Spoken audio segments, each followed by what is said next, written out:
Hello students. बच्चों, इस video में हम लोग एक और न्यूमेरिकल सॉल्व करेंगे जो गैलेसैक्स लॉ ऑफ कंबाइनिंग वॉल्यूम पर बेस्ड है। शुरू में इसकी एप्लीकेशन इस पर है, देन उसके बाद यहाँ पर आपका गैस इक्वेशन भी अप्लाई होगा जो आप 9th क्लास में पढ़ चुके हैं, and this is very important. तो देखिए यहाँ पर आपके सामने लिखा हुआ है what volume of oxygen, O2 means oxygen, at STP is required to affect the combustion of 11 liter of ethylene। C2H4 यहाँ लिखा हुआ है, इट मीन्स एथिलीन, और एथिलीन का IUPAC नेम होता है एथीन, तो कभी एथिलीन दिया हो या एथीन एक ही बात है। At 273 degree Celsius and 380 mm of Hg pressure. तो न्यूमेरिकल को बहुत आप ध्यान से पढ़ेंगे, एंड यहाँ पर आपको ये देखना होगा कि जो भी कैलकुलेशन आपसे पूछे जा रहे हैं, जैसे ऑक्सीजन का वॉल्यूम जो आपसे पूछा जा रहा है वो पूछा जा रहा है एट एसटीपी पर पूछा गया, और अभी फिलहाल जो कंबशन आपको दिखाया जा रहा है वो किस पर है, वो आपको दिया जा रहा है at 273 degree Celsius and 380 mm Hg।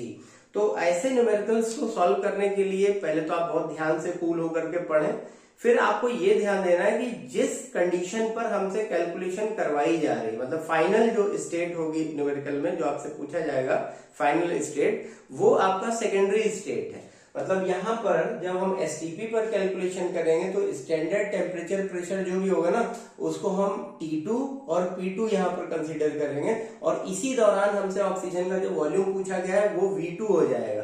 तो यहाँ पर हमें V2 कैलकुलेट करना है, ठीक है ना। अब क्वेश्चन में आपको यहाँ पर 11 लीटर एथिलीन दिया हुआ है, ठीक है। कई बार गलती हो जाएगी, आप ये सोचोगे कि भाई 11 लीटर यहाँ पर V1 हो सकता है, बट यहाँ पर आपको ऑक्सीजन का वॉल्यूम निकालना है, ठीक है ना। तो सबसे पहले हम लोग क्या करेंगे इस क्वेश्चन को सॉल्व करने के लिए, आप जो आपको ये डेटा दिए हुए है ना उससे आप पहले तो एक बैलेंस केमिकल इक्वेशन लिखिए। देखिए आपको दिया हुआ C2H4। C2H4 क्या है, एथिलीन। इसका कम्बशन जब कराएंगे ऑक्सीजन के साथ, हमने आपको पिछले वीडियो में बताया था कि कोई भी हाइड्रोकार्बन जब कंबस्ट किया जाएगा तो carbon dioxide and water vapour का फॉर्मेशन होगा। तो यहाँ पर देखो बेटा CO2 का फॉर्मेशन हो गया एंड वाटर वेपर का फॉर्मेशन हो गया। जब रिएक्शन कंप्लीट हो गई, आपने बर्नर ऑफ कर दिया, वाटर लिक्विफाई हो जाएगा, तो उसके वॉल्यूम को इग्नोर कर देंगे। क्योंकि कैलकुलेशन में केवल ऑक्सीजन की बात करी गई थी, तो हम सारा जो भी यहाँ पर इनिशियल जो भी रेशियो हम लोग डेवलप करेंगे वो एथिलीन और ऑक्सीजन के लिए। फिलहाल ये रिएक्शन को बैलेंस करते हैं। तो यहाँ पर अगर आप 2 मेंशन कर दें कार्बन डाइऑक्साइड के सामने, तो देखिए 2 कार्बन यहाँ पर भी है रिएक्टेंट साइड में, और 2 कार्बन आपके प्रोडक्ट साइड में हो गए, ठीक है ना। हाइड्रोजन यहाँ पर 4 है, यहाँ पर आप 2 मेंशन कर दिए वाटर के सामने, तो हाइड्रोजन भी बैलेंस हो गया। अब इस प्रोडक्ट साइड में आपको 6 ऑक्सीजन दिखाई दे रहे हैं, लेकिन यहाँ पर ऑक्सीजन केवल 2 है, तो यहाँ पर 3 आप मेंशन कर देंगे, तो इस तरीके से हमारा ये रिएक्शन बैलेंस हो गया।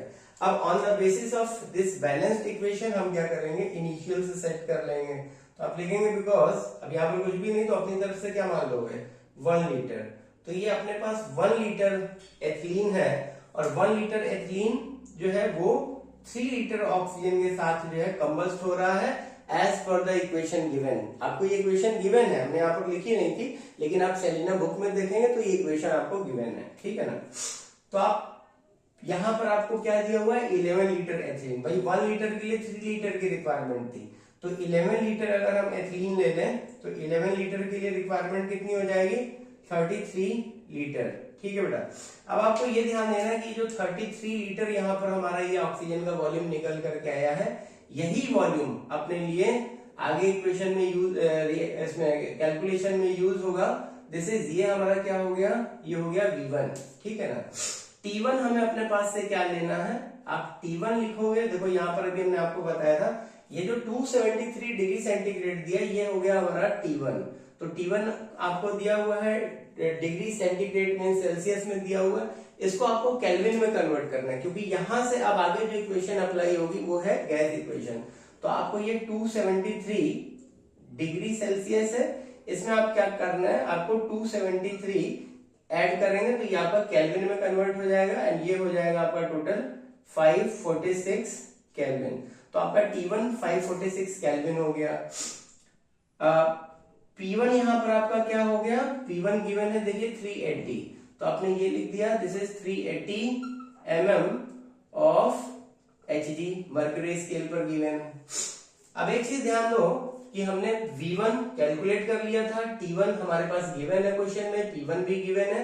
STP पर जो कंडीशंस हैं, STP पर हम टेम्परेचर क्या रखेंगे, प्रेशर क्या रखेंगे, तो यहाँ पर एक फैक्ट बेटा हमेशा याद रखिए, एक निमोनिक की तरीके से ये हो सकता है जो आपके दिमाग में सेट हो जाएगा। S फॉर स्टैंडर्ड और S फॉर शून्य, ऐसे कर लो, S for standard, S for शून्य का मतलब हो गया 0। तो एट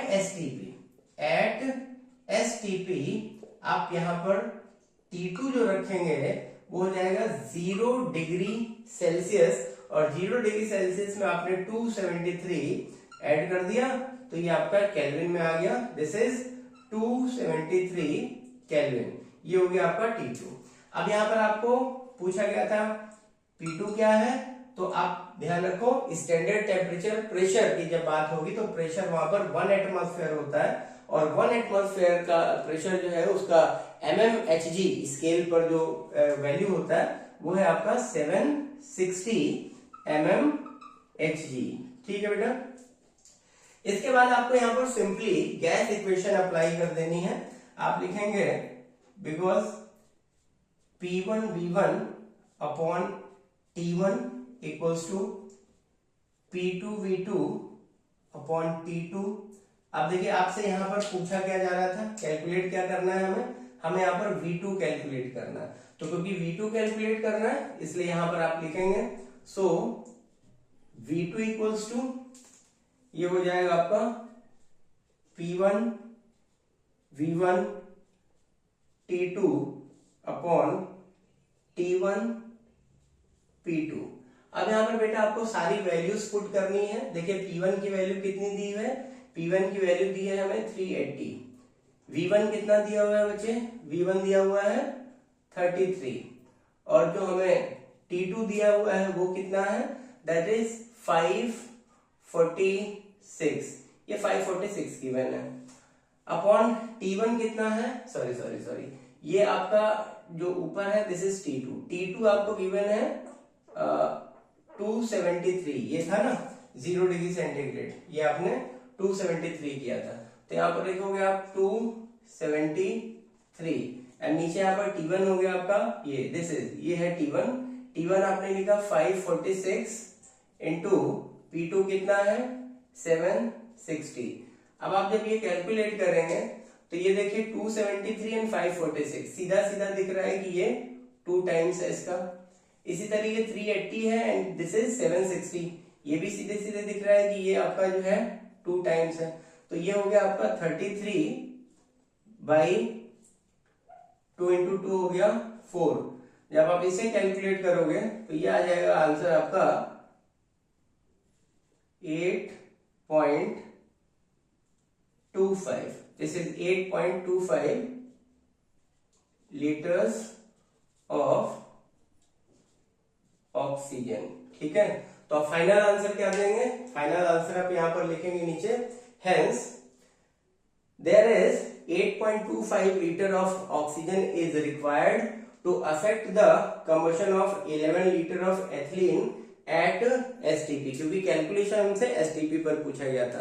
बच्चों इस टाइप के न्यूमेरिकल देखिए और इस पर बेस्ड जो भी और दूसरे न्यूमेरिकल हैं उन्हें प्लीज ट्राई करने की कोशिश करो। अगर कोई प्रॉब्लम आती है तो कमेंट बॉक्स में जाकर के अपनी प्रॉब्लम डिस्कस करो, अपनी प्रॉब्लम लिखो और उसका जो भी सुटेबल आंसर होगा वो हम देंगे। ठीक है, समझ में आया, लाइक करिए, सब्सक्राइब करिए एंड शेयर करना बिल्कुल मत भूलिएगा।